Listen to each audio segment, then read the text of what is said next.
I'm gonna explode! Okay. Actually, I don't really want to anymore. Sounds good, man. That was a strange phenomenon, and the Webster's definition for a phenomenon is an observable...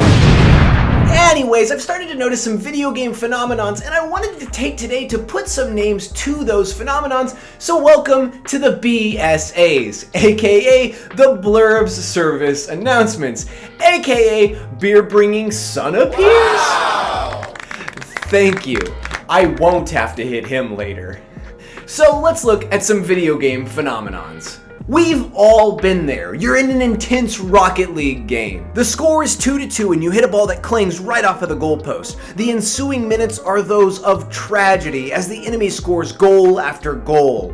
It's a blowout loss. But what's worse is that it continues. The next game is a loss, then the next, and thus begins the L-valanche, a phenomenon known to every multiplayer gamer in existence. It's not for a lack of effort, not that you keep facing excellent opponents, and not even that you're bad at the game. You are though. You suck. Rather, it's a tragic slippery slope where each trip up compounds until you're flying down the mountain. Many would say just quit, but ending a loser? Not you. Not the excellent gamer. Just one more, you say. I'll carry us. I'll score the goals. I'll do so much healing or hit an excellent ult that the enemy team won't be able to withstand our fury. But you don't. You whiff your ult, you miss the ball, and you lose the game. There is no beating the Elvanche. There is only surrender, or maybe buying some sort of cool skin in the shop. If I'm pretty, then I can't lose. Shit. Hey, give me all your money. This is just like in Rust. I know exactly what... Oh.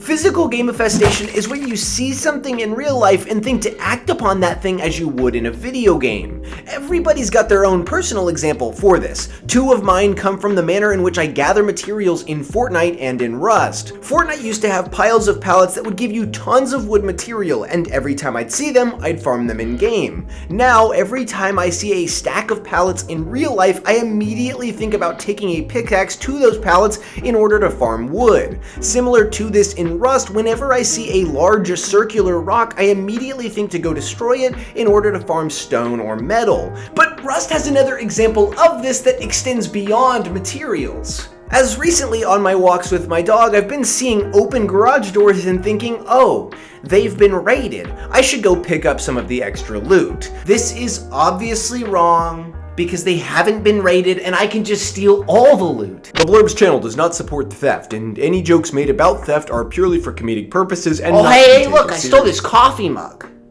I think it's a Yeti. Finally, though, we have the mechanic Mish Mash. Have you ever been traveling through the world of Skyrim when you chance upon an obstacle you need to get around and your Elden Ring brain takes over and you hit jump twice as if your horse can do a double jump? In what kind of game? Oh yeah, Elden Ring.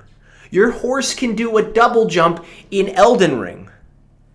That's sick. The crazy abilities the character has in some games makes going back to other games feel like a bit of a letdown. Not being able to mantle in any multiplayer game after playing Fortnite is incredibly frustrating, and you always forget that it's not a possibility. This problem comes up a lot when you're jumping back and forth between two games at the same time, as buttons and mechanical depth can become mishmashed in your brain. Sometimes though, even hopping into older games like the Stanley Parable can totally throw you off, as that game doesn't even have a jump button. Well, they added one in the DLC, but you can only use it 35 times.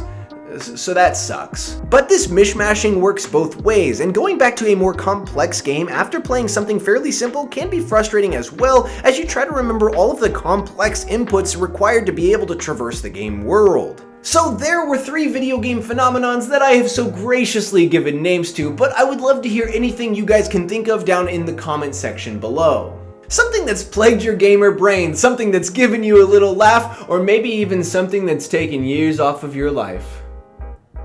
Okay, bye-bye now.